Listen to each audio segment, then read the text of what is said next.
Welcome to the Dork Forest. Jackie and her pals will never bore us. Shameless confessions about our obsession will make us laugh and smile. So let's explore the Dork Forest and dork out for a while. Hello and welcome to the Dork Forest. I'm Jackie Cation. I am your host of the Dork Forest.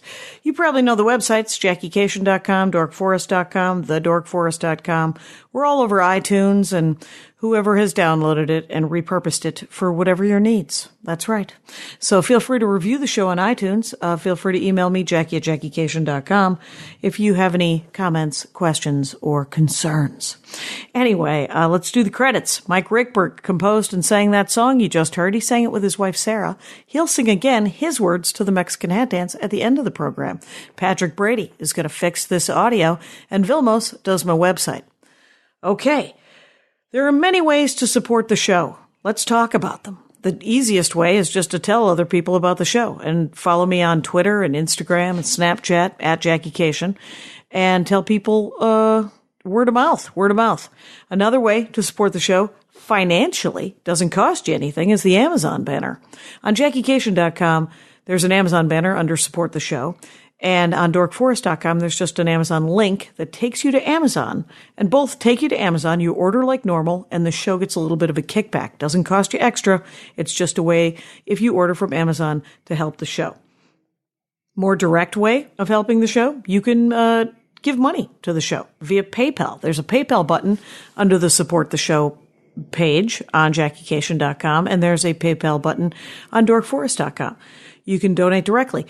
If you want to give monthly, I haven't made that easy. I don't have a monthly setup. I know that it's easy. I just don't have any time to do it. So you have to remember every month that you like the show and then give me money. So I'll use it wisely on audio cables and chocolate, whatever. Another way to support the show, if you don't like PayPal, is people have been Venmoing me money. I'll take it. That seems lovely. Jackie@JackieCation.com. It's just under Jackie Cation. So whatever. If you have listened to all 600 and whatever episodes of the Dork Forest and would like more Dork Forest, there are premium episodes, probably a dozen of them. And they are, in the last couple of years, if I do a live episode, it usually costs me some money. So I have been putting them up on Bandcamp, and they cost money. They cost $2 a pop. But if you go to thedorkforest.bandcamp.com, you can see those different shows. They're usually live episodes around the world. And there is also four stories on a sort of a handmade storytelling album that I made over there too. And those are just $1 each. So if you want to go to Bandcamp, you can do that as well. You can order merch on JackieCation.com. There are shirts and CDs and a DVD of my stand-up. There's the stand-up CDs, Circus People, It's Never Gonna Be Bread, This'll Make an Excellent Horcrux, and my brand new album, I Am Not the Hero of This Story. And they're all available as CDs on JackieCation.com. They're all available digitally on Amazon and iTunes, and you can just listen to them on Pandora and Spotify and whatever. So, but if you like hard copies, let me know if you want them signed or not. There's also a DVD of the Horcrux album, which is video. That's what a DVD is. And you can download that at comedyfilmnerds.com if you just like a download. Okay, there are shirts. There's my stand-up shirt, Spooky Reading Girl. There's also 2 Dork Forest t-shirts. So there's the Ranger of the Dork Forest t-shirt, and there is a Dork Forest logo shirt. And all the shirts are made in the United States, union made, so they run a little big because they're made by Americans. Other than that, my stand-up is available on the website, on JackieCation.com. You can watch my Conan sets. You can watch a bunch of different stand-up sets. You can, and then you can see what my schedule's like. Enough of this. Let's get into the show. It's a really good one. Hey, it's Jackie Cation. I'm in my living room. It's the Dork Forest. I'm with Jamel Dotson, the man of many names. Many names. What was the thing? We did something with Eric Lemper. I don't know the name of it. 2 of them. We did 2 pods. One was interviewing me about what I like. Yeah. And the other one was you and I discussing slavery with Eric Lemper. Another cheerful podcast topic. Wonderful. Because I'd just gone to the Monticello thing. And so, but Jamel Dotson at Hogshead Cheese on Twitter. Whitebreadglobal.com Indeed, is your stand-up website and It regular, is. just if people Just want to find you do stand-up. General, yeah. Just This out week there. you're in town doing sets in Los Angeles. I am. I'll be at Flappers. That's one thing I can remember. That's the one thing. That'll do. I'll be, well, today, even though it doesn't matter, it's irrelevant, I'll be in Dunkies, which is a great place out of Dunkies? Melrose. Yeah. It's, on Melrose? Yeah, it's Like a bar? well, no, it's an art gallery, but it's Okay. like funky because the artist is sort of, I don't know, like everything is an acid trip kind of. Right. And they have stand-up, with of course. THC. Yeah. Why yeah. wouldn't they? Yeah, Why wouldn't of they? course, it's awesome. With the artwork. Yes, and anyhow. stand-up in Los Angeles is always a guerrilla activity anyway. it really It is. just pops up wherever you thought you were going for lunch. And You're like, I thought I was just going out to eat. Nope. There's going to be a show. See that. Okay, so Omelets and Jamel, jokes. I was like, give me 5 things, and you said sharks and Cetaceans. cetaceans. By the way, I will be writing down a time code possibly during the thing because I pull a fun Understood. clip out. Oh. And then I put that up separately so that people can just listen to a clip and then come back and go on the YouTube page and can go, oh, I want to listen to that entire I episode. see. He sounds fascinating. Anyway, so don't be distracted That's if I brilliant. write down time code. Brilliant. Sure. This is not my first Not your first rodeo. No, Nope. this is it. Actually, I would love to be in a rodeo. You know what? That's really. It's not my dorkdom, but I like horses a great deal. I don't know anything about them. You know, my grandfather's a cowboy. For real? And that was something. Rodeos were things that used to participate. Matter of fact, my great In what grandfather state? Here? was a bronc buster. No, Texas. In actually. Texas? Yeah. And so he was an actual cowboy. and Actual, then, literal, like, cowboy. Let's round him up. Cowboy. Turning this into NPR. Little Prairie Home Companion, right? Yeah, let there be enough sound effects that people are entertained. Long live Garrison Keillor. Oh, my God. Garrison Keillor is dead. Long live Garrison Keillor. The king. So, So did you grow up in Texas? Well, no, actually, I'm from Indiana. Well, that's right. Bloomington. We is discussed Bloomington specific. and the Comedy Attic. Yeah. Yeah.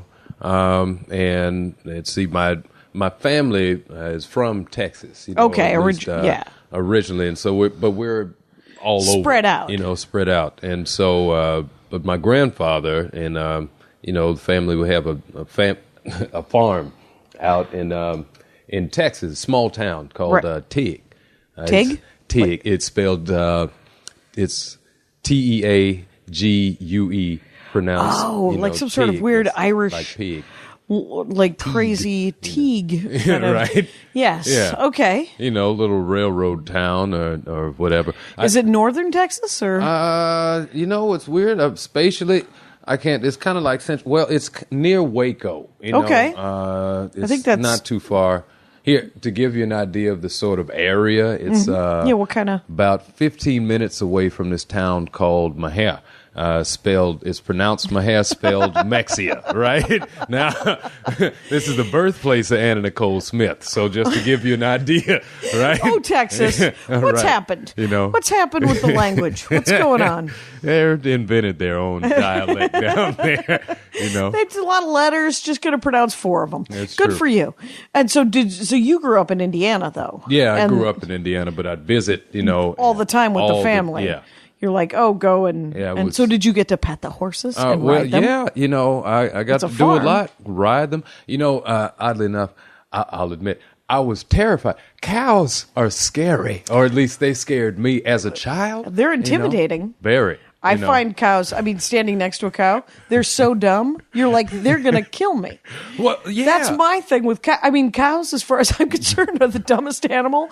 And they could smush me, not even just like whack their head and knock me to the ground and trample me without even another thought. Don't you Without a think? thought. Oh, absolutely, because they're huge. They're huge. My grandfather, he had a nice head of cattle, and he would pull in with his truck and toot his horn kind of like a pimp of the cows. Oh, like toodaloo, but it would be like an amp, right? And the cows would come trotting up. Now, first thing that you learn is there's all sorts of folklore. It's not true. Cows don't moo. Moos sound cute. They don't have like a... It's a scary, like... right, more. It's more of a guttural kind of...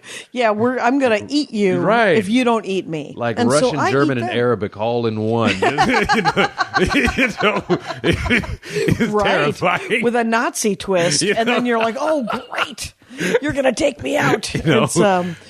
So wait, do you eat? Are you a vegetarian? Absolutely not. Absolutely not. Okay. Under no circumstances. We're going to skip ahead of sharks here because the cattle have led me to smoked meats. Oh. I make people. All right, Rangers. I make people give me a list of things that they like and they might want to talk about. And we have a smoker. We've never used it. Oh, really? Yeah. Oh, you've got to do it. That's what I hear. We've used it as a grill.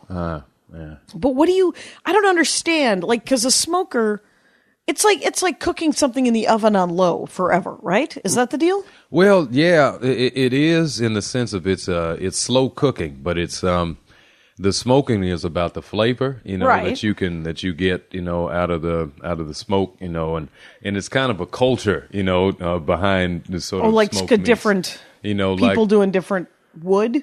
Well, yeah, so you have like Texas mesquite, I prefer hickory chips. I've heard so much about.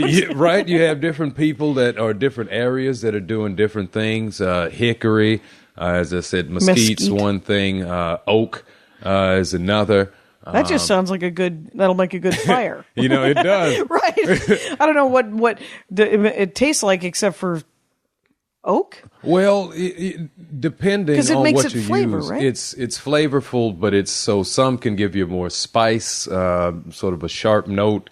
Like pecan is a pretty mild wood, a nice flavor. It works well with like light, chicken, fish, poultry in general. Yeah, my brother will smoke a fish because he does a lot of fishing. Yeah. And then I've seen, of course, a lot of pork being smoked. Okay, nice have a lean back. Yeah. Have a lean back. I've gone with a very basic setup. I have a board and this table rises but I'm like, nope, just gonna plug in a couple of Sumerian artwork. What is this? These are our couches, and these couches were bought at the Salvation Army as a set. I never knew that I wanted a set of couches until we got them. These are awesome. And they were awesome. They're just very distressed right now. They're kind of worn. Wrapped in rhino hide. Well, when we got them initially, they were all very, solid. But I think we suspect that they were foyer of a business kind of place. And then, and the front of each business. of them, yes, very glamorous. And but the front of them have hieroglyphics. Yes, that's which is why we bought them. Because we fell in love with the hieroglyphics of them all. I couldn't tell because I saw like a winged horse or something. I was like, I don't know. I don't know if it's real hieroglyphics. I mean, it's a piece of $1,000 furniture for 3 pieces of furniture used. They're awesome. That's how they're pretty great. They really are. I'm envious. Anyway, we weeded off, my friend, which is a classic Dork Forest moment. I'm good at that. Excellent, well played. So, but here's do you know how to use a smoker? Oh yes. So what we have, it seems to be there's a place where you can just put charcoal, and then there's a grate that goes on top, and then I can make a chicken, which is all I've ever wanted to do in life. Underneath, there seems to be some sort of doorway, and then you put other things in there. And then does it pipe up? Do you also put charcoal in, or no? Well, there are different kinds of smokers out there. It sounds like you're talking about an upright setup. An upright, very much just sort of a chimney-looking thing, right? Yeah. Now that's something I typically don't use. Now, which is that's not because of a preference. Well, ours was free, which makes it perfect for our needs. But for your needs, but the idea is indirect heat. So your meat would be what's on top, and you'd have your chips, down at the bottom. That's the very bottom. What the door, with the door, and that's what is about. Yes. And so the idea, of course, is low and slow. So like a rule of thumb, It's not an exact science, which is why I say it's a culture. I love that. It's like it's country stuff to me. It's good old boy stuff as well, so it's a great way to preserve, stuff. Right. Right. If like venison and like if you go hunting and then you pork, come home. Whatever. The more I talk about this, the country, I feel like my accent's getting. Let me tell you something. Rural as we go I'll tell you what, Let me tell you something about smoked hog, Right. But then there's like all the spices too, right? Then there's the rubs and the... Well, right, so there's smoking meat, and then there's seasoning. See, you have just the smoke flavor, but then there's a greater depth once you start adding rubs and things like that. Are people smoking meat without doing anything to them, like just maybe salt? Or some do, and a lot because I think that's kind of, as long as you're going to do it, might as well put some, I don't know, some paprika, maybe a little hot sauce or something. Something, like a Cajun rub, right? As the people as they say, as they sell in a jar at Ralph's. Well, yeah, that's what you'd want to do. I would advise coming up with the rub. They sell rubs, now that's becoming a big market. See like that. As the craft beer, like all of those, the hipsters, the sort of theme is they're coming back to things like it's weird. So the parents and people that represent the things that they hate, they're like pulling out little pieces, that they like, and just hold on to that little positive piece of nostalgia. So which is cool. I understand. I don't actually want to do a lot of canning, but I will do a rub. Right. Yeah. So you can buy those, you can make your own, and that just adds to the depth of flavor, Do you do much of it, or did you do much of it? And would you like to do it again? Yeah, I smoke meat it's if I have you need a space. Well, you need a space, right? Out here in California is a terrible place for barbecue. In general, there just isn't a lot out there, and it's just not what people do. I'm coming out of Texas, which is to say that's where I sort of got that. So Texas is big on beef. Right. So they do, because of cattle, so beef ribs. But specifically the big thing is brisket, Oh, right. So that's what do they do? What is a brisket? It's just a haunch of beef, right? Like it's some sort of shoulder or butt or it is something like that, right? I want to give you the specific cut, but I can't. I do want to say it's coming out of the beef shoulder, but I could be right. And could be wrong on that. One of the great things about the Dork Forest is the vagarity. We just wander around a topic, and then people yell at their iPad. And that's what they do. No, they're like, it's actually just short of. And you're like, well, no, that's great. Email me, Jackie@JackieCation.com. I'd love to know. Haunch. The only time I've ever had brisket, like I've had brisket. There's actually a pretty good barbecue place on Van Hoen, heading toward the Burbank Airport from here. Was it Dickie's? The Swinging Door. Oh, okay. I think it's Texas style too. Okay.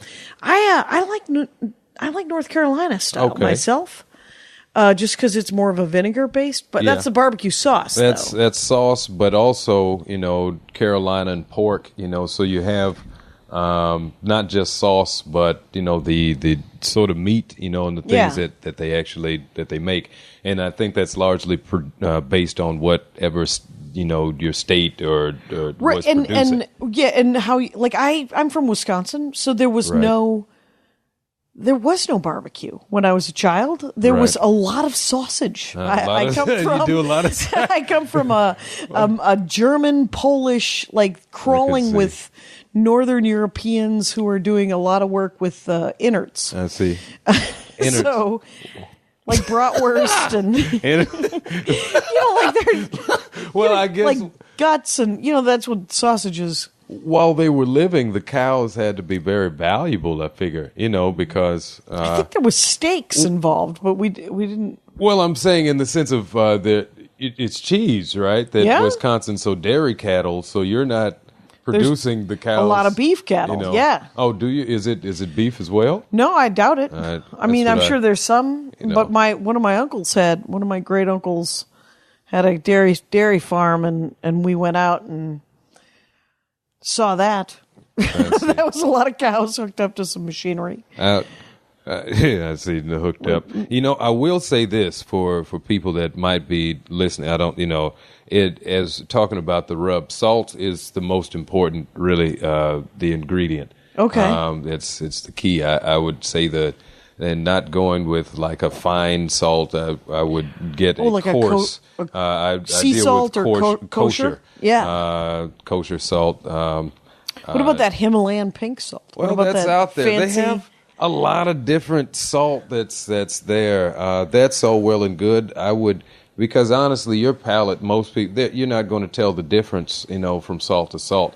However, if I was selling it, or if you were having a dinner party or something of that nature, and you wanted to sort of Bring it up a notch. right, and they could see you pull out this pink rock and zest your salt over whatever, your cedar board, whatever, Right, right. yeah. You're like, but if you bring out a platter of steaming smoked meats, Right. people don't care. They're like, care. they're not looking at the salt. No. They're like, is there bread? That's it. And You taste the flavor, but it's just that's a selling point. Right. So right restaurant-wise and Right. stuff. Oh, it's Himalayan pink salt, is it? Exactly. Oh, my. Very glamorous. So does this taste any different than the kosher salt? It tastes like it costs $11. Is that something? It's pretty much what it is. Salt tastes like salt. Salt is, I know that they added iodine to salt back in the early 1900s Right. because everybody was getting scoliosis or some or goiters. Not scoliosis, goiters. Trying to cut down on the spina bifida. Yes, there was some sort of problem. I had lupus. It's fluoride, Yeah, it was like fluoride. It was iodine. And so what, do you have a recipe that you like? There's it's not a, I've been working on something. I plan to open up a restaurant eventually. I've always wanted to open up. What is it about comics and restaurants? What would you call it? Wait, you may want to keep the IP. I might want to keep a couple of things. I got a great idea, and I'd be awfully pissed to look up and be like, "That's son of a already gun." happening." In college, I wanted to start a place called Grill It, and it would just be based on Weber. And Weber now has a chain. They do called Weber. Yeah, and they do. And I was like, well, I guess that's done. In multiple cities, Right. It's a giant chain. Well. It's all working out for them. And they didn't need me. And then I wanted to do a coffee shop called Thirsty Boku, where you could only pay in traveler's checks. But that was from the 80s. A traveler's, that sounds like a shady place right there. Right. Try to find a traveler's check. A lot of arms dealers hanging out in there. So you're thinking about putting together like a barbecue restaurant? Yeah. Okay. Because you got the chops to do that, you think? I have the chops to do it. I have a large family, and I came out of a sort of culture of food. Well, first of all, food is culture. It brings people together. A lot of times, say if this is your Thanksgiving, Christmas, or whatever sort of gathering it may be, right? Half of what makes it special is not just the people, but the food. Hopefully, you have somebody, a grandmother, or someone that can cook, put something together. Put something together. So half of the way I would get out of cleaning, which is washing dishes, was learning how to cook. And you help on the front end, you don't have to help on the back end. Right. But that's the rule. As a man, right? Yes. Building fires and smoking meat, that. Sure, yeah, that's right. Walking around with matches on you when you're 14. Right. No, I need them because I'm running the grill. Right, I'm the grill master. That's my sister used to say that. The element on our stove went out for 2 years. My parents didn't get the stove fixed in Wisconsin. Oh, okay. So we grilled every day. Right, that's great. And my sister was the only one who would be willing, and she was just wanted to get out of the house. There were 6 of us, right? So she would go out to the yard in the garage, and in junior high one time she got busted because she had matches, and she was like, no, I'm in charge of the grill at the house. I got to have matches on me at all times. And the teachers are like, yeah, you're 13. Keep it together. You don't actually need them now. It's all right. Don't worry. I'm a volunteer firewoman. got this under control. Right. So CPR certified. So who actually did this? Like most of the cooking was it the men folk and their fire qualities? No, that was the meat is it's a key part. This is the piece de resistance. Right. So you centerpiece. My grandmother, of course, was the matriarch. Passed it down on to my mother. I come from my parents both cook. My mother's more down home. My father will swing for the fences. Oh, he's just trying to create something out of just nothing. trying to create something. What's may in the be, cupboard? Right. It is a glorious failure, or it could be, just glorious. Right, it could be amazing. Oh, this is wonderful. Or what's one of his triumphs? You got a triumph in your mind? Dad does a wonderful lamb. His leg of lamb is that's his thing.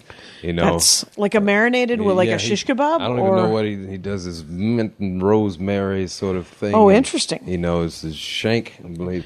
Oh, he'll do it like a big piece of lamb. Yeah, big old hunker. We did shish kebab as kids because Armenian, and the secret to the marinade is the funniest thing in our family because it's wishbone Italian salad dressing. Oh, that's great stuff. Yeah. There's nothing wrong with marinate a steak with that. Yeah, there's nothing wrong with wishbone salad dressing.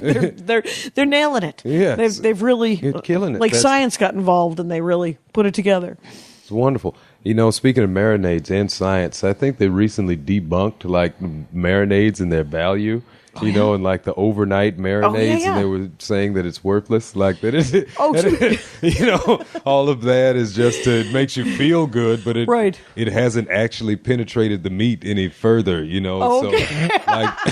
so past an hour, it's all just it's still all the same, okay, So it's certainly.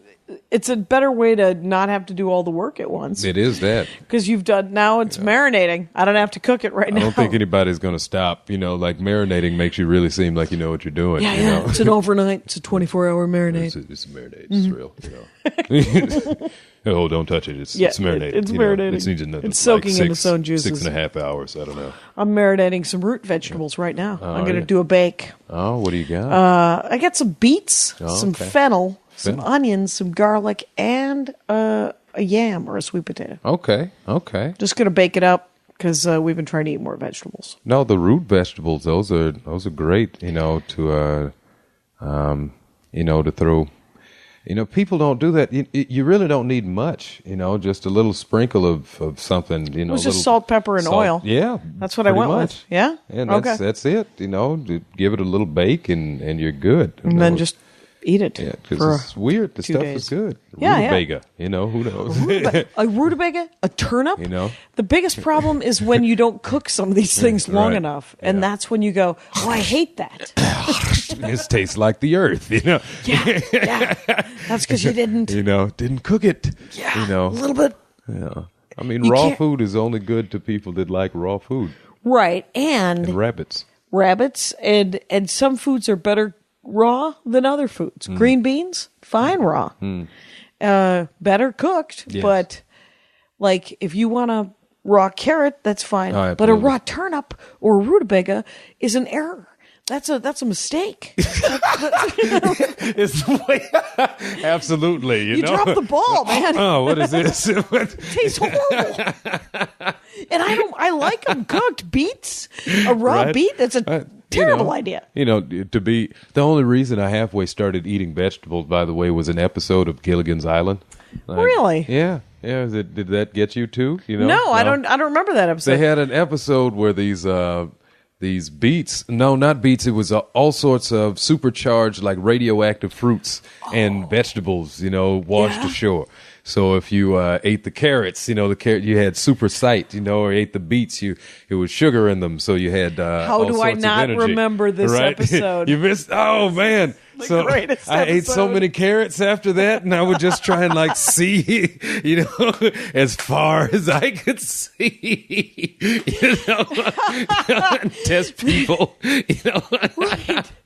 You know, the only vegetable sitcom episode I remember, MASH. They grew corn, and then at the end of the episode, spoiler alert, you guys, at the end of the episode, Oh, Jackie. the guy took the corn off the cob Right. and made creamed corn out of it. Right. Instead of, like, they had gone through the trouble of growing fresh corn so they Right. could have corn on the cob to remember their home. And he was like, would you have wanted to eat it off the cob? And they're like, yes, yes, weirdo. And I'd never appreciated corn on the cob until that episode of MASH. You know, Television teaches. I could really stay on this food thing for a while. You Yeah. know, I'm a big fan, you know. Yeah, I was wondering, I was going to... So you do a recipe. I'm going to actually grab a recipe that I saw in a magazine. Got a recipe. Well, you know, only because it's culture, and I'm not going to give away any family secrets or nothing like that. Won't give you a recipe, but I will give you a few tips and tricks. I don't know why I take on that voice, you know, whenever I start. You know. Now, first thing, all meats are not created equal, which means you don't need to smoke it in the same way, all right? So, understand fish gets the least amount of time, you know, of anything. You don't want to overcook it, all right? You know what I mean? Don't want to overcook that, so you just watch that, you know. What kind of fish? Now, what kind of fish you talking about? Well, it doesn't matter, to be honest with you. Trout? Trout's a great fish. It's a light fish, you know, depending on what type, you know, that you're going with, like a rainbow, you know.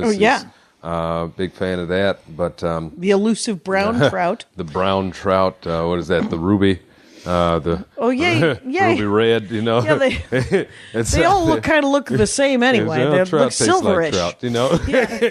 But typically, most people, I guess, the salmon, you know. They smoke a lot of salmon. People do that, I think, largely because you can get such a large hunk of it. You Right. know, put it on a plank, you know, cedar plank or something like that. But I can't really think. I'm thinking like 10 minutes, you know. Actually, because normally I'm going by the pound. Okay. You see, so like with beef, and these are relative, you know, beef's like an hour a pound. Okay. Relatively. Right. You know, right. Keep an eye on it. You know, keep an eye on it past that. Pork is about a half hour a pound, you know. Oh, okay. Relatively. Is that because it's fattier, do you think? Or I'm not necessarily sure. I can't speak to all of that, but that's how it works out. It's how it does. So you know, that's for like your shoulders and stuff like that. You got any like rump roast? Yeah. You know those sorts of things. You start dealing with like a big piece of meat. Yeah, big hunk. You know, half hour pounder. So you start going with birds. Birds. Like a turkey. Yeah. You know, we're getting down to like 20, 25 minutes or so a pound. Oh, right, because they're a lot smaller, and more delicate. Delicate, you know, it's bones. Not as much meat, you know, to penetrate, but you want to make sure everything is cooked, you know. Yep. And have you ever, you know who does good work with, is the Chinese do good work with duck. Oh, it's the only, I don't want to eat anybody else's duck. it's great. The Peking, the Peking, duck, it's smoked. Have you had, you know, when they come and they and slice with the head the on thing it, and right in front of you? Oh, One great. time I've had that. It was, and then for some reason they took the carcass away and I was like, no. I can take that home. You I don't leave know. that. Yeah, you'd leave. I don't understand why you would think I didn't pay for the whole bird. And The crispy skin that they have. I had there's a place in D.C. It's in Falls Church, Virginia. I can't think of the name of it. But Chinese place? Oh, it's Chinese. I want to call it one of the greatest places on earth to eat it. I mean, Travolta's eating there. They have the photos of like Colin Powell, Travolta, all famous people that have been Wow. there. Nonetheless, I didn't know. Like they brought out. You know, this duck and they slice it, you know, Yeah. and they, you know, and that's all well and good, but then they give you the little onions. Yeah. And then They I was create like, tortillas? What is this here? Right. I tortillas? What are tortillas? That's the way It's proof that we're all just one. Just one. Just grandmothers everywhere going, no, you're going to want a piece of flatbread to put that on. Got to. And, it's delicious. It's Everybody delicious. uses flatbread. Everybody uses a flatbread. I was just eating a gyro the other day. say, you know. That is a flatbread. Delicious. Welcome to the world of the pita. Anyway, now, here is the digress. recipe of the week. We do digress. The recipe of the week in a magazine I get called The Week, which is a magazine that has a little bit of news from everywhere. It is, and I think. Do you think that they're talking about beef ribs in that recipe? Because they don't say. No, I'm looking at the ribs here. Those are pork. Look like baby backs. Those are. Do they call them baby backs when it's pork? Oh yeah. So pork. Because beef ribs are just called beef ribs, maybe. Yeah, spare. You know, so you'll see the difference. Those because it's beef. It's a larger animal, big, right? And so people do all sorts of things. Personally, one of the best things, rather than even thinking of slow. Even though we're not talking about slow smoking, just to get those, get some spare ribs, you know, put them in a crock pot with some barbecue sauce, you know, Ron Popeil that. Set it and forget it, you know. It works. It's great. Sure. It's great. I mean, there's nothing. But there's part of me that loves a fiddly recipe where it takes a while and you got to mix your own, like marsala, whatever Indian. Like there's some Indian spice rub that I was like, no, I'm going to make my own garam masala. Of course you are. I'm like, I have to go buy entire pods of like cardamom pods and then grind them with the mortar and pestle. And I do, but now I have a jar of both garam masala that I made myself and pods that I'm not using fast enough. So yeah, you just have to go on a tear of just fish tikka masala and you know tandoori just all the time. Maybe I'll build a clay oven out in our backyard. It could work. It could happen. It's delicious food. It is delicious food. You understand? That's why they were colonized in the first place. Flavor. Stuart Lee does a very funny joke about immigration. He was like, when the Indian immigrants came to the UK, it was like, everybody was so mad at them, and then they created a national cuisine that the rest of the world didn't hate. And you're like, thank God they came, because previously we were having the worst dinners ever. It's wonderful. Look at them. So much better than bangers and mash. Exactly. We remember when we were eating mush. Yes, mushy peas. What is this? Paprika. Delightful. Anyway, herbs. Once again, so shall I read this recipe of the week? Yes, read the recipe of the week. Now we have, this is Spanish-style baked ribs. It's a Spanish-style baked rib. The Spaniards, a terrible place for cuisine. Oh, really? Aside from tapas, I don't like, you see why they came and took over Mexico and all that? They're like, we're going to need a hot pepper? We're going to need something, flavor. There's sabor, because, oh man, in Spain, unless you're close to the water. Where they do good work with seafood, if I remember correctly, you right? You get close to the water, fresh fish, other than that, and tapas. And they, Portuguese make a hell of a sausage. Again, back with the sausage over here. That's okay. And the chicken, they do the chicken.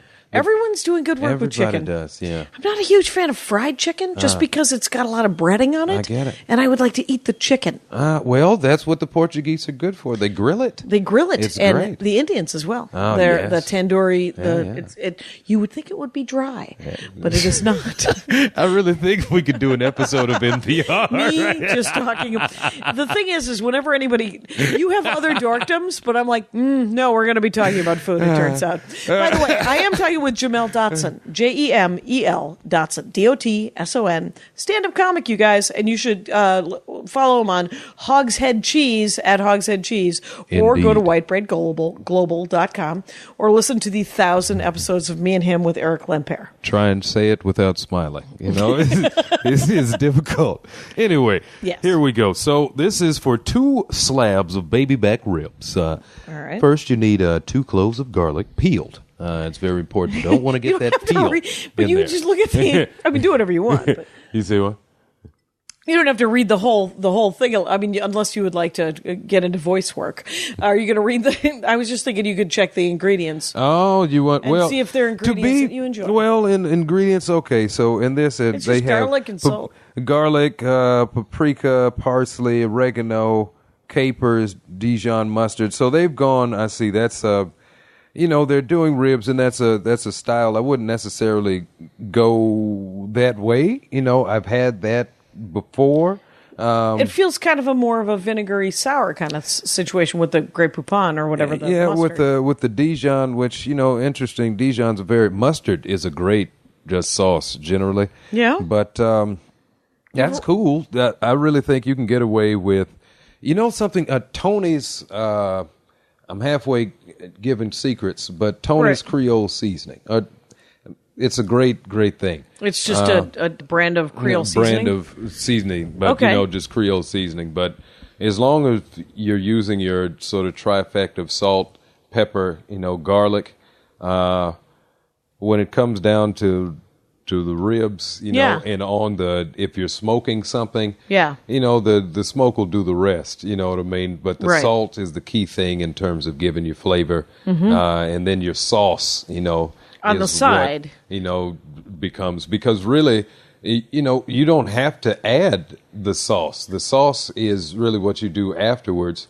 So you can choose to have dry rib, based on your rub. Yep.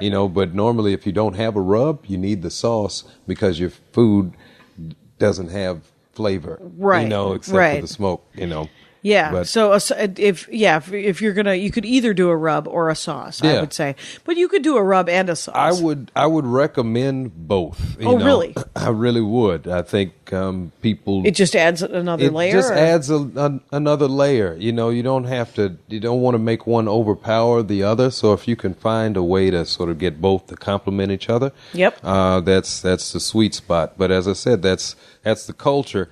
And this stuff takes time to learn, you know what I mean? It's trial and error. It's passed down, Right.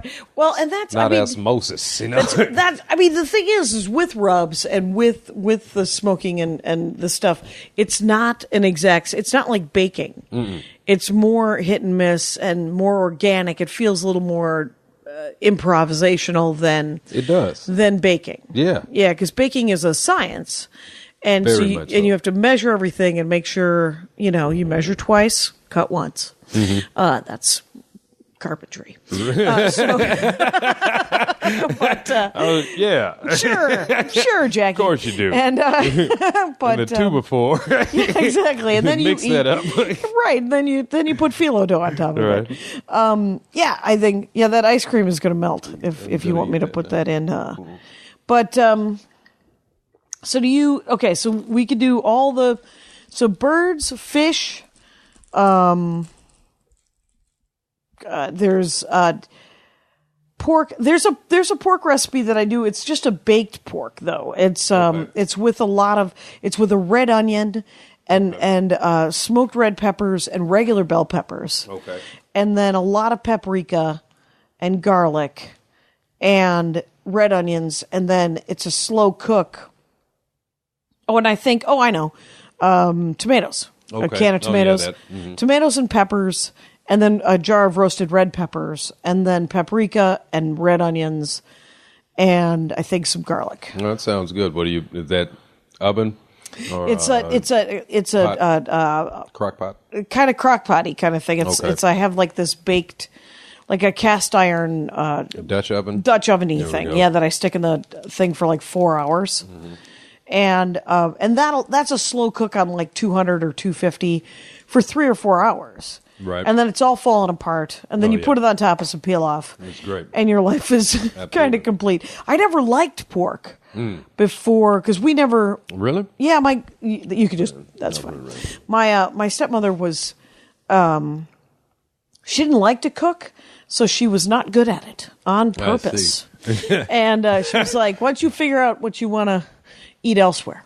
And the only thing she was good at making was baked chicken and pilaf, because my dad liked baked chicken and pilaf, and that was it. And the rest of it was a disaster. Now, I would love to be like, yes, I know rice pilaf, but when we say pilaf?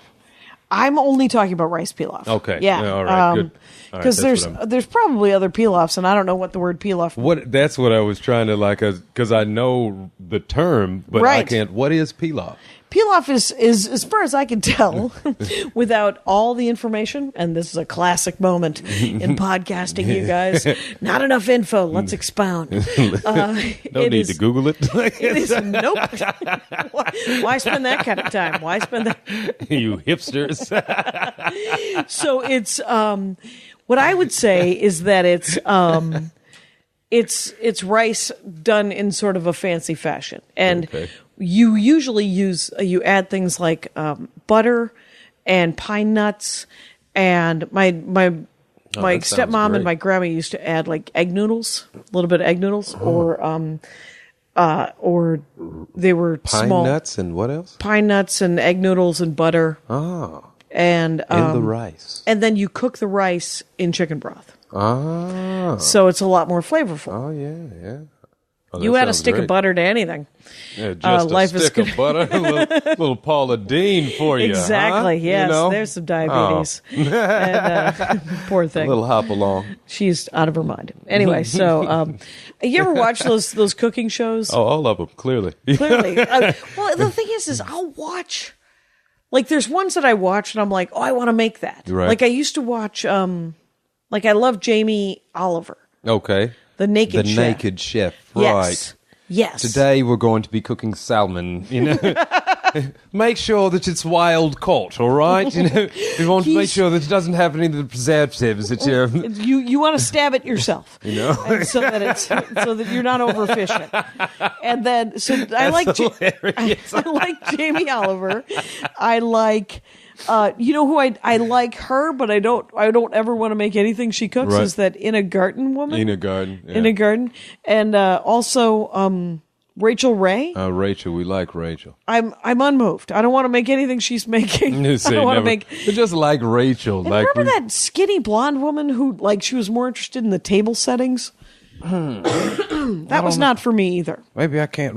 It was almost homemade. I think it was what it was called, or mostly homemade. Or I might not have been able to relate to that. There was what is she gonna do for me? I mostly want. I want homemade. I want it to be fiddly as all. You want it? There was some. Oh, I know the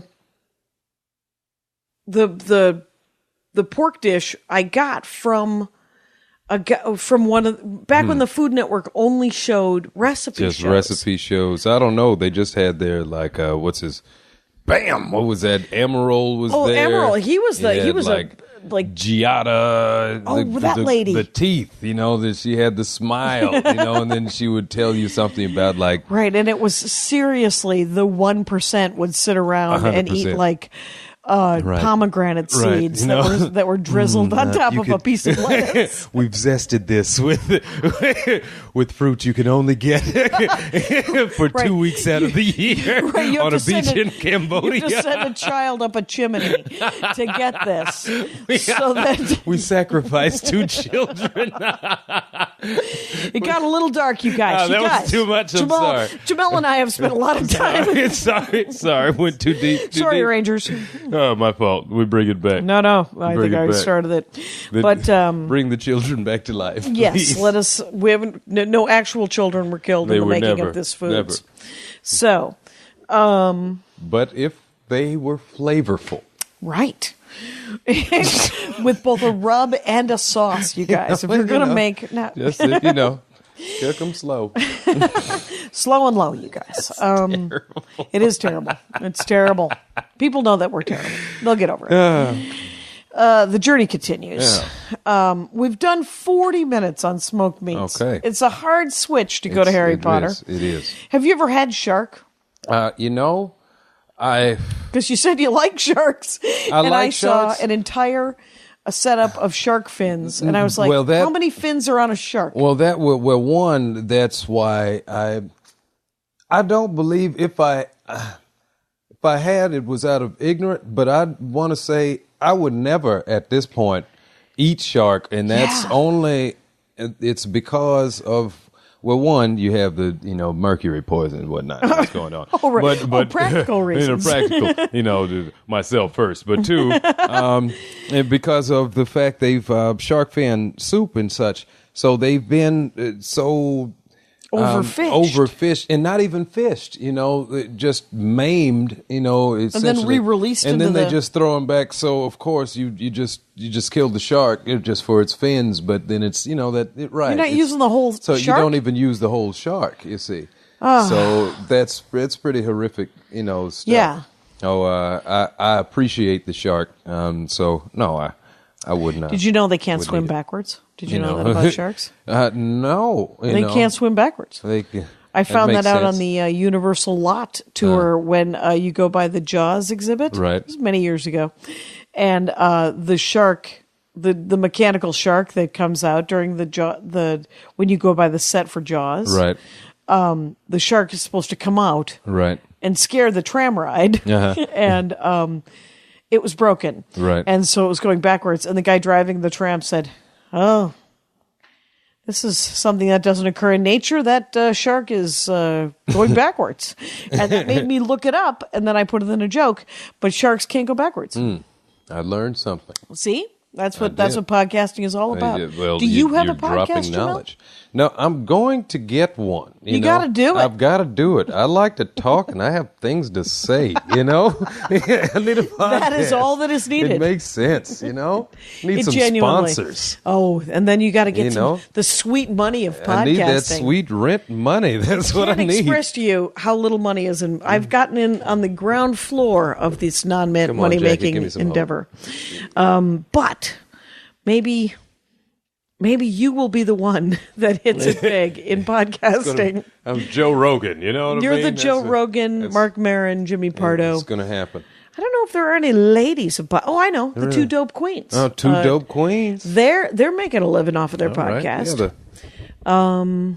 Yeah, I could. That's it. The four of them. All right, the four of them. There has to be more than that. Have to be. But mine's coming soon. You look for it. It's incredibly satisfying. I believe podcast. This is the 12th year I've been doing the Dork Forest. Yeah. Well, congratulations. Thank you very much. Applause break. small.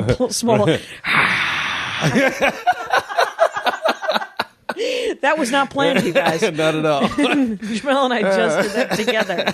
So that is crazy. I belong on the Dork Forest. You do. We all belong on the Dork Forest. So what makes you like sharks? Well, my thing with sharks, I've always liked sharks. See, I wanted to be a marine biologist, as a kid. I really did, Yeah. I wanted to be like Jacques Cousteau halfway. I thought that was awesome, He is awesome. Now, it was until I went to SeaWorld and saw how large dolphins were.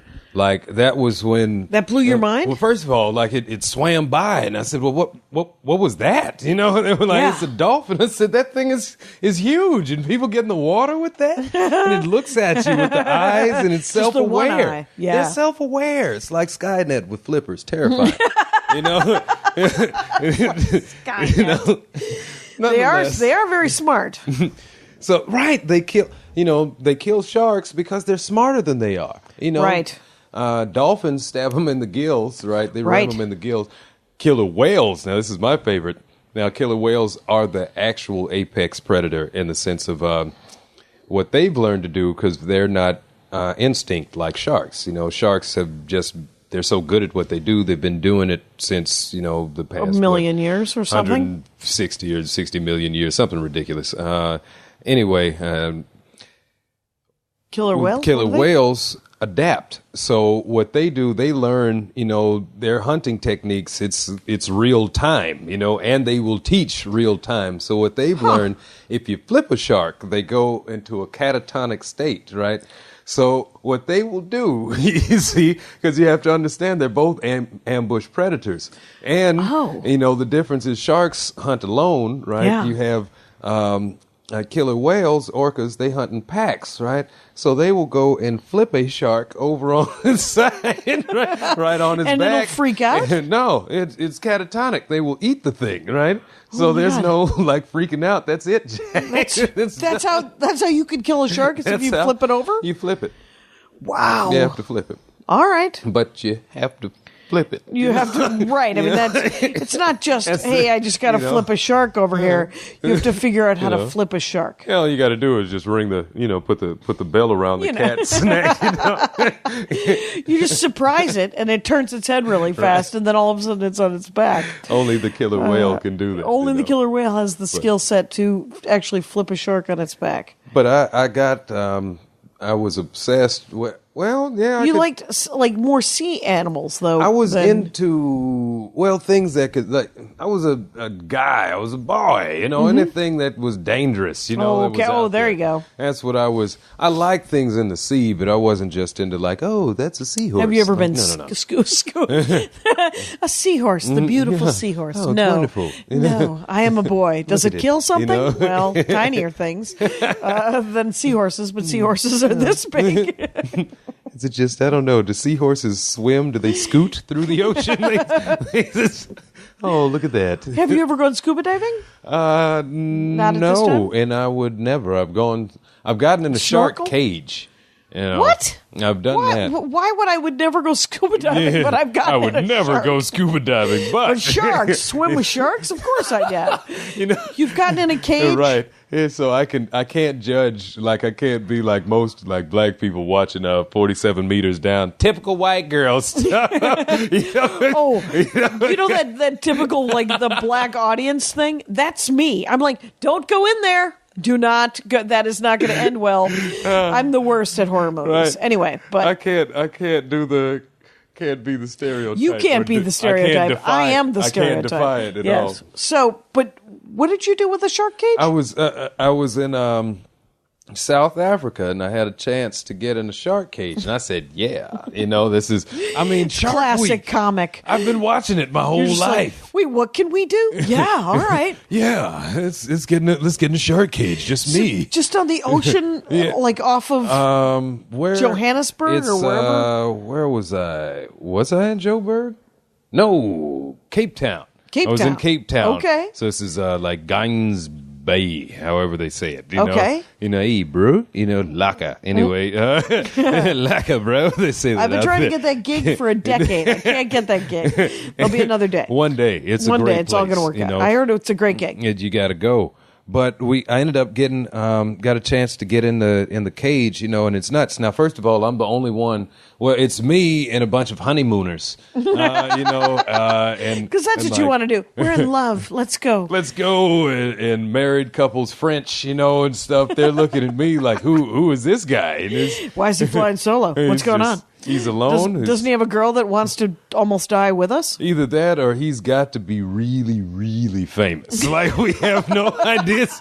I took a lot of selfies with. I couldn't convince people of who I wasn't. Right? They'd have a Rolodex. Snoop, Lil Wayne, Migos. You're one of them. Come right? on. Nonetheless, just think I'm famous. I'm an American. I couldn't tell them anything. Whether I was. I signed autographs. They were excited. But anyway, so I'm in the cage, and they chum the water, right? And the thing about it, and I have such respect for the animal, is one, the shark is there because all of the fish have they swim away, right. And spotters would be up top, and they'd be like, shark down left or down right? Now, you could not see the shark until it was way too late, right? It turns out they work through sneakery. Interesting. This is what this ambush predator stuff is about. I see. Oh, you're very good at this. It turns out this isn't a hobby. Interesting. I see. So you've been doing this for 150 million years, have you? That is awesome. It's terrifying, But meanwhile, as I'm doing this is where I gain new respect for like when you see like the Blue Planet and stuff like that. The BBC was just over. There's this spot I want to call it like Seal Island. Now, understand, this is just shark food, so we know the sharks are there. Oh, right. Right? I've seen them. This is it. They are in the water, right? Just swimming around with the camera and confidence, right? Oh, the BBC dudes? No cage. No cage. No cage. White sharks. Food, right? And dude with camera. Confidence. Amazing. Amazing. Anyway, so not bright. not bright. No. You know. And then, well, here's my thing. So if you're in a cage and all of a sudden you turn around, shark. But are you underwater? Yeah. But you're not with a snorkel? Well, I have the snorkel, so, you know, they submerge the cage, but it's a large cage, so you can Does come the up. cage have water in it? I mean, air in it? No. You know, they don't, the cage isn't completely submerged, so they leave a So piece you come of it. up, So I can come up and get some air. and then go back down and look for sharks. And look then for come back sharks, up. right? And it was great. I had a couple of French guys in there with me. Like the French couple was down there. I know this sounds like, this was a swinging cage, was it? You know, Bowl of keys cage. But in my mind, I was just like, well, you know, if something goes south, you know what I'm Maybe saying? they'll You know? eat some. How many people are in this all cage? that butter and wine. They're better seasoned than I am. They're better seasoned They're than better I am. seasoned, you know. Taste like rabbits, you know. Heart healthy, you know. Yes. Anyway, he does a lot of cardio, you know. A lot of How many people are in this cage? you know, How many it people was, fit in I it? believe there were 3 people Per in the cage. That was max. There was only one cage out. It was funny because the you had the biologist and the helper. The helper was actually South African. Nonetheless, nonetheless, it was funny because he was looking at me, right? Like as everybody was like looking at me, like, "What are you doing here?" Why are you? He was like, he may have been the most confused. The South African dude? Like, hey, what is it? What are you doing here? Right. Are you going to get in the cage like them? Eh? Like the crazy like the tourist. rest of them, eh? Yeah. Like the crazy tourist. Eh? I thought you were better than that. No, Right. you are just as crazy. Right. It turns out I, too, crazy tourist. I don't think you're familiar with the idea. American. Yes, American. American. You know, That's what we do. Shark Week. It's, you know? I was just in Dublin, Ireland, Right. And the driver who drove me from the airport, guy, he said, "That's one of the oldest pubs in Dublin, but it's been there since 1198. But it's a bit of a tourist trap." And I was Right. like, "Yeah, we're tourists, Right. I bet you it's been a tourist trap for 700 years. Right. Let's go to it. Why wouldn't I want to go to the thing that the tourists have been going to? Gotta go. It's been open for almost 950 years. Let's go. Of course. Yes, I bet There's you- a reason people go. It's still working. You know, Yeah, exactly. It would shut down if it And wasn't worth it. When I was in, I think it was in, I was doing one of the Armed Forces entertainment tours, right? Okay. In Northern Africa, in Djibouti. Djibouti. Yes, and they, we got to put the bite suits on and get taken down by the dogs. Oh, wow. And and they said, "Do you want to do that?" And I said, "I do." Because of course, American comic. Sure, I'll put the bite suit on. The cowboy comes, oh, hell yeah. You know? Well, do you know happen to know Vargas Mason? Do you? No, not off the He top. is he does some comedy store shows and, Okay. and comic, but he's it was me, Alicia Cooper, okay. April Macy. Okay. So 3 women and Vargas Mason, and he Okay. was running this thing. And I was like, "Oh, I want to do the bite suit." And Alicia Cooper was like, "Not a chance in hell. You're out of your damn mind." And April Macy was like, "Maybe." American, black American. Yeah. Absolutely Well, not. Except for the fact Vargas is black. But Vargas is like a 6 foot tall, very fit, very handsome, Right, dude, right. And so, but they bring out a 25-pound Belgian Shepherd dog. Or maybe I should say black woman. Right, black woman. Black- She's no moron. But Vargas hurt himself. Right. Oh, man. Yeah, because he tried to outrun the fucking dog. What was- And that's why they have dogs, Right. because you can't outrun them. Right. So 4 me, legs, you know. and I can't outrun anything. Right. So I didn't assume. So me just padding around, the dog takes me down. Vargas, they bring out like a 75, 80-pound German Oh, I know Shepherd. Vargas. Yeah. Yeah. And Alicia goes, "You are not seriously going to let that dog, that's a Birmingham civil rights dog. You are not going to run in front of that fucking dog." It's a German Shepherd, right? it German had to Shepherd, be. and not a Belgian If Shepherd. any dog could be racist, the German That is Shepherd. the German Shepherd. You know? And so, but Vargas almost makes it. Right. Like he almost. And he was That makes it even better. he's like almost jumps over the wall. Freedom. He's so fucked. But dude was like a hero though, because I would still be in Djibouti if what happened to me happened to him. Oh, that's hilarious. Because he broke his damn kneecap. Oh, wow. Yeah, not good. Wow. Not good. And 2 surgeries. Oh, my. Flew home bulkhead coach. Oh, wow. And I was like, dude, bump yourself up to first class. There'll be another $4,000 in your life. Oh. And he goes, I have 2 kids. Shut up. Leave me alone. And and then he got home. But it was. This was day 2 of the trip, by the way. Alicia was just sitting like, there the whole time. nope. See, I told you. Exactly. You have to ask what you get. You have to act You like them. See? are an idiot. And she was like, well, she would. There's video of me, and you could hear Alicia going, "This is the dumbest thing that you've ever done, Cation." That's funny. Anyway, That's hilarious. By the way, it has been an hour. Wonderful. We have done vital work here. We really have. Jamel Dotson, thank you so much for being on the Dork Forest. Thank you. It's been an honor and a pleasure. Why, thank you. At Hogshead Cheese, of course, and whitebreadglobal.com. Go see the stand-up comedy of Jamel Dotson, you guys, here in Los Angeles, or perhaps at someplace near you. Right? That's you get true. back to Indiana, I bet. I get back from time to time. Sure. You But, do the road. It happens. But really, there's only 3 things in Indiana. It's like corn, basketball, and the Klan. So it's not a whole bunch of reasons. Right. No reason to go back. For me to go back, you know what I mean? So sorry, Indiana. By the way, I'm doing Bloomington next month. Hey, the Comedy Attic in Bloomington is a great oasis the best. of just happy times. Right. The Comedy Attic's a great place. Right. It's so I actually promote one that. of the best. Yeah, clubs in the country as far as I'm concerned. Absolutely. Jared's done a lot to build that up. That's awesome. Okay, and Rangers, you know the rules out there. Take care of each other. My hat, my hat, my hat. They're dancing around my hat. My hat, my hat, my hat. Well, what do you think of that? If it looks like a Mexican hat dance and it sounds like a Mexican hat dance, it's most likely a Mexican hat dance. So take off your hat and let's dance. Yay! Oh my God. Why don't we just call that as the end of the show?